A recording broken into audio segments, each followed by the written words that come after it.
This is absurd behavior. Mr. Chief, face the camera.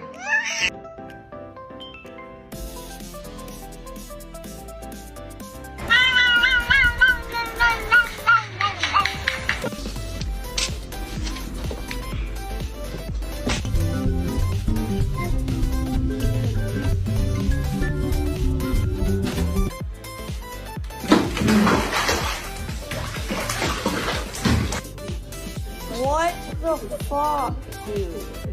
Hi! I'm gonna be home soon, okay?